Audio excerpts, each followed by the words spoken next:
Hello, good evening, welcome to the dot diaries with a new video. So আজকের এই ভিডিওতে থাকছে সন্ধ্যার পর আমাদের ঘোরাঘুরি। So without any further delay let's get into the video. So আমাদের ঘোরাঘুরি মানেই হচ্ছে হাঁটাহাঁটি। তো আমি আর সৌমি সন্ধ্যার পরেই বেরিয়ে পড়েছিলাম হাঁটাহাঁটি করতে। প্রথমে আমরা ঢুকে পড়েছিলাম একটা কাপড়ের দোকানে, আর ওই কাপড়ের দোকানটাতে হচ্ছে খুব সুন্দর রিজনেবল প্রাইসে উইন্টার কালেকশন পাওয়া যাচ্ছিল। তারপর আমরা চলে এসেছি রাস্তায়। তো রাস্তার এই ভিউটা দেখতে খুবই ভালো লাগে, শীতকালে আশেপাশে প্রচুর দোকানপাট থাকে। তারপর আমরা এসেছিলাম হচ্ছে একটা ইউনিফর্মের দোকানে। আর ইউনিফর্মের দোকানে আসলে যেটা হয়, এই যে উপরে টানানো স্কুল ব্যাগগুলা, তারপরে স্কুল ইউনিফর্মগুলা দেখলে এত ভালো লাগে। মানে স্কুল ব্যাগগুলা স্পেশালি মানে একদম বারবিডল লাগানো দেখলে হচ্ছে স্কুল লাইফের কথা মনে পড়ে যায়। সব শেষে আমরা চলে আসছি হচ্ছে একটা জুতার দোকানে। আর জুতার দোকানে আসার পর আমি বরাবরই অবাক হই, এত জুতা, এত টাইপের জুতা, কনফিউজড হয়ে যায় যে কোন জুতাটা আসলে কেনা উচিত। তো আমার কাছে জুতা হচ্ছে 3 টাইপের, একটা হচ্ছে বর্ষাকালের জুতো, একটা হচ্ছে গ্রীষ্মকালের জুতো, একটা হচ্ছে শীতকালের জুতো। তো এই 3 টাইপের জুতা ছাড়া আমি আর কোনো জুতাই চিনি না। তারপর আমার শুধু চোখ চলে যায় ছেলেদের জুতোর দিকে। কেন জানি না, ছেলেদের জুতোর ডিজাইনগুলো আমার একটু বেশিই ভালো লাগে। তো তারপর কি শেষমেশ কনফিউজড হয়ে একজোড় জুতো কিনে চলে আসলাম বাইরে। কেন জানি না, বার্গেনিং করে কোনো কিছু কিনতে না পারলে শান্তি পাই না। এই যে ফিক্সড প্রাইসের কোনো দোকান থেকে যখন জিনিস কিনে নিয়ে আসি, শুধু মনে হতে থাকে আরে মানে লস হয়ে গেল, এরকম একটা ব্যাপার। তো কার এরকম হয়, মানে বার্গেনিং না করতে পারলে আসলে ভালো লাগে না। তো কোনো দোকানে গিয়ে যখন দেখি যে আসলে এই দোকানে বার্গেনিং হয় না, তখন ওই দোকান থেকেই বেরিয়ে যাই। তো এটা হচ্ছে একটা স্বভাব আর কি। তো প্রায় 2-2.5 ঘন্টা হয়ে গেছে আমাদের ঘুরতে ঘুরতে। এক দোকানে 2-3 বার গিয়েছি বার্গেনিংয়ের জন্য জাস্ট। তো ফেরার পথে এখন পেলাম একটা ভুট্টার দোকান। তো ভুট্টার আমি খাচ্ছি না, পাস্ট এক্সপিরিয়েন্স খুবই বাজে। তো এখন চলে আসলাম একটা ডিমের দোকানে। তো ডিমটা অবশ্যই আমি খাচ্ছি না। তো আমার সাথে যিনি ছিলেন ওনার খুবই খেতে ইচ্ছে করছিল, তাও আবার হাফ বয়েলড ডিম। তো আমি তো মানে অবাক হয়ে যাচ্ছি যে হাফ বয়েল ডিমটা মানে কিভাবে খাবে।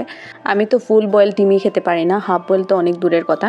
তো যাই হোক, হাফ বয়েল ডিম খাওয়ার পরে তার মানে রিভিউ ছিল জাস্ট হচ্ছে ওয়াও। এই সাথে আমি দাঁড়িয়ে দাঁড়িয়ে হচ্ছে আশেপাশে সুন্দর সুন্দর ভিউ দেখছিলাম। এরকম রাস্তার পাশে দাঁড়িয়ে ভিউ দেখতে আমার বরাবরই ভালো লাগে। তারপরে আমরা এখন আবার হাঁটাহাঁটি শুরু করলাম। তো হাঁটতে তো ভীষণই ভালো লাগে যদি আপনার সাথে কেউ থাকে। একা একা হাঁটতে খুবই বোরিং লাগে। একা একা হাঁটাটাকে হাঁটা বলে না, এটাকে বলা হয় দৌড়ানি, মানে দৌড়ানি এক টাইপের। আমরা যেহেতু দুজন আছি, আমরা খুব সুন্দর করে হাঁটছি। আর আমাদের সামনে একজন ভদ্রলোক ছিলেন, উনিও কিন্তু হেঁটেই যাচ্ছেন। তারপর এখানে দেখলাম 2টা মাটির ব্যাংকের দোকান। তো মাটির ব্যাংক তো কিনবো না, কারণ জমানোর মতো টাকা পয়সা তো আমার নেই। আর এখানে বেলুন তো রাস্তায় বেরোলে দেখতেই পাওয়া যায়। এখন আমরা আসলাম একটা চিতই পিঠার দোকানে। শীতকালে বাইরে বেরোলে যেটা হয়, মানে চিতই পিঠা খাওয়াই হবে। চিতই পিঠা ছাড়া মানে শীতকাল কল্পনা করা যায় না।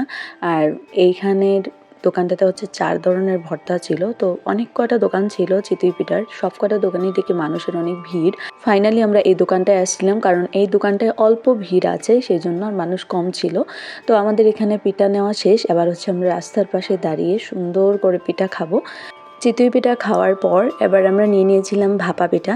ভাপা পিঠার উপরে যে নারকেলের কোটটা থাকে, ওই নারকেলটা হচ্ছে আমি প্রকৃত নারকেলের টেস্ট পাই না, কেমন যেন একটু আর্টিফিশিয়াল লাগে। তারপর আমরা চলে এসেছিলাম আরেকটা স্ট্রিট ফুডের দোকানে। তো ওইখান থেকে নিয়েছিলাম আমরা সবজি চপ আর হচ্ছে আলুর চপ।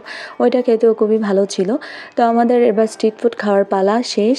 এখন আমরা চলে এসেছি আমাদের মোস্ট ইম্পর্টেন্ট একটা দোকান, সেটা হচ্ছে গ্রসারি শপে। তো এখান থেকে আমাদের যা যা প্রয়োজনীয় ছিল সব কিনে নিলাম। তো প্রতিদিন গ্রসারি শপিংয়ে আসলে আমাদের গ্রসারি শপিং শেষ হয় না।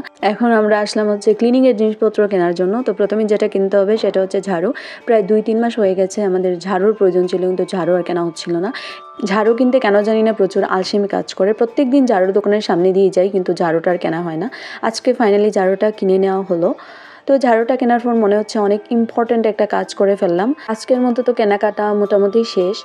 এখন হচ্ছে আমাদের বেরিয়ে পড়তে হবে। তো আমরা মোটামুটি অনেক জিনিস কিনে ফেলেছি এবং সারাটা রাস্তা আমরা হেঁটে হেঁটেই আসলাম, আমাদেরকে কোনো গাড়িতে উঠতে হয়নি। তো ভালোই, এরকম হাঁটাহাঁটিও হয়ে গেল আর আমাদের প্রয়োজনীয় জিনিসপত্র কেনা হয়ে গেল। আজকের মতো ভিডিওটা এখানেই শেষ। দেখা হবে পরবর্তী কোনো একটা ভিডিওতে। যদি ভিডিওটা ভালো লাগে অবশ্যই লাইক করে দেবেন। Thank you so much for watching this video.